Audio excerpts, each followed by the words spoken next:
साथियों, वो कहते हैं ना कि कश्तियां अक्सर किनारों पर ही डूब जाया करती हैं।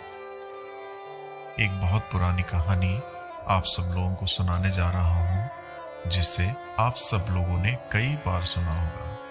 पर कई बार कहानी की शिक्षा इतनी महत्वपूर्ण होती है कि उसे बार बार सुनना जरूरी हो जाता है, ताकि हम सतर्क हो सकें, बार बार अपने जीवन में झांक सके कि कहीं हम भी तो ऐसा नहीं कर रहे हैं। साथियों, एक दोहा सबके उत्थान का कारक कैसे बना, इस कहानी के माध्यम से आप सबको सुनाने जा रहा हूं। तो कहानी इस प्रकार से है कि बहुत समय से राज्य का भोग करते हुए एक राजा के बाल सफेद होने लगे थे। वो बूढ़ा हो चुका था। एक दिन उसने अपने राज दरबार में एक बहुत बड़ा उत्सव रखने का विचार किया और अपने गुरु तथा मित्र देश के राजाओं को भी उस उत्सव में आने का सादर आमंत्रित किया। उत्सव को रोचक बनाने के लिए राजा ने अपने ही राज्य की एक सुप्रसिद्ध नर्तकी को भी बुलावा भेजा। राजा ने कुछ स्वर्ण मुद्राएं अपने गुरुजी को भी दी, जो कि वहां पर नृत्य देखने आए थे, ताकि यदि वे चाहें तो नर्तकी के अच्छे गीत और नृत्य पर वे उसे पुरस्कृत कर सके। सारी रात उस नर्तकी का नाच गाना चलता रहा और सुबह होने ही वाली थी कि नर्तकी ने देखा उसका तबले वाला ऊँघने लगा है, यानी कि नींद के मारे वो सही सुर ताल के साथ तबला नहीं बजा पा रहा है। तो उसे जगाने के लिए नर्तकी ने एक दोहा पढ़ा और वो दोहा कुछ इस प्रकार का था कि बहु बीती थोड़ी रही, पल पल गई बिताए, एक पलक के कारणे क्यों कलंक लग जाए। साथियों, अब इस दोहे का अर्थ अलग अलग व्यक्तियों ने अपनी अपनी बुद्धि के अनुरूप अर्थ निकाला। वो जो तबले वाला था, जो कि नींद में था, वो इस दोहे को सुनकर सतर्क होकर सही सुर और ताल के साथ बजाने लगा। जब ये बात गुरुजी ने सुनी तो उन्होंने राजा के द्वारा दी गई सारी मोहरें उस नर्तकी को दे दी। तो ये देखकर उस नर्तकी ने वही दोहा फिर सुनाया। तो अब इस बार राजा की लड़की यानी राजकुमारी ने अपना नौलखा हार नर्तकी को भेंट कर दिया। अब नर्तकी ने वही दोहा फिर दोहराया। तो अब की बार राजा के पुत्र युवराज ने अपना मुकुट उतारकर नर्तकी को समर्पित कर दिया। अब जब नर्तकी ने फिर से वही दोहा दोहराने लगी तो राजा को बड़ा गुस्सा आया और राजा ने कहा कि हे नर्तकी, अब बस भी कर दे। एक दोहे को कितनी बार सुनाएगी? तुमने तो एक दोहे से यहाँ सबको लूट लिया है, अब बस कर दे। जब ये बात राजा के गुरु ने सुनी तो उनके आंखों में आंसू आ गए और गुरुजी कहने लगे कि हे राजन, कृपया इसे नर्तकी ना कहो, वेश्या ना कहो। इस तरह कहकर इसका अपमान ना करो। ये नर्तकी नहीं, ये अब मेरी गुरु है। इसने मेरी आंखें खोल दी है। मैं सारी उम्र जंगलों में तपस्या करता रहा, साधना करता रहा और आखिरी समय में मैं तुम्हारे दरबार में नाच गाना देखकर अपनी साधना नष्ट करने आ गया। इसने आज मुझे घोर पाप करने से बचाया है। मैं अपने कर्तव्यों से, अपने निष्ठा से भटक गया था। भाई, मैं तो अब चला यहाँ से। ये कहकर गुरुजी अपना कमंडल उठाकर जंगल की ओर चल पड़े।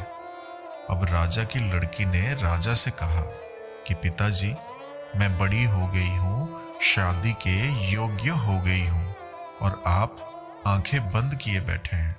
मेरी शादी नहीं कर रहे थे, इसलिए आज रात मैं आपके महाबत के साथ भागकर अपना जीवन बर्बाद करने जा रही थी। लेकिन इस नर्तकी के दोहे ने मुझे सद्बुद्धि दी है कि जल्दबाजी मत कर, धैर्य रख, कभी ना कभी तो तेरी शादी हो ही जाएगी। क्यों अपने पिता को कलंकित करने पर तुली है। साथियों, अब युवराज ने अपने पिता राजा से कहा कि पिताजी, आप वृद्ध हो चले हैं, बूढ़े हो चुके हैं, फिर भी आप मुझे राजगद्दी नहीं दे रहे थे, इसलिए मैंने आज रात ही आपके सिपाहियों से मिलकर आपका कत्ल करवाने का फैसला कर लिया था। लेकिन इस नर्तकी ने समझाया कि अरे पगले, परेशान क्यों होते हो, धैर्य रखो, आखिर आज नहीं तो कल राजगद्दी तो तुम्हें ही मिलना है। तो फिर क्यों अपने पिता के खून का कलंक अपने सिर पर लेना चाहता है, धैर्य रख। जब ये सब बातें राजा ने सुनी तो राजा को भी आत्मज्ञान हो गया। राजा के मन में वैराग्य आ गया। राजा ने तुरंत फैसला किया, क्यों ना मैं अभी युवराज का राज तिलक कर दूं। फिर क्या था, उसी समय राजा ने युवराज का राज तिलक किया और अपनी पुत्री को कहा कि हे पुत्री, दरबार में एक से बढ़कर एक राजकुमार आए हुए हैं। तुम चाहो तो अपनी इच्छा से किसी भी राजकुमार के गले में बरमाला डालकर पति रूप में चुन सकती हो। राजकुमारी ने ऐसा ही किया और राजा अपना सब कुछ त्याग करके जंगल में गुरु की शरण में चला गया। ये सब देखकर नर्तकी ने सोचा कि यदि मेरे एक दोहे से इतने लोग सुधर गए तो फिर मैं क्यों नहीं सुधर पाई। ये सवाल आते ही उसी समय नर्तकी के मन में भी वैराग्य आ गया और उसने उसी समय निर्णय लिया कि आज से मैं अपना बुरा धंधा बंद करती हूँ और कहा कि हे प्रभु, मेरे पापों से मुझे क्षमा करना। बस आज से मैं जब तक जीवित रहूंगी सिर्फ तेरा ही नाम सुमिरन करती रहूंगी।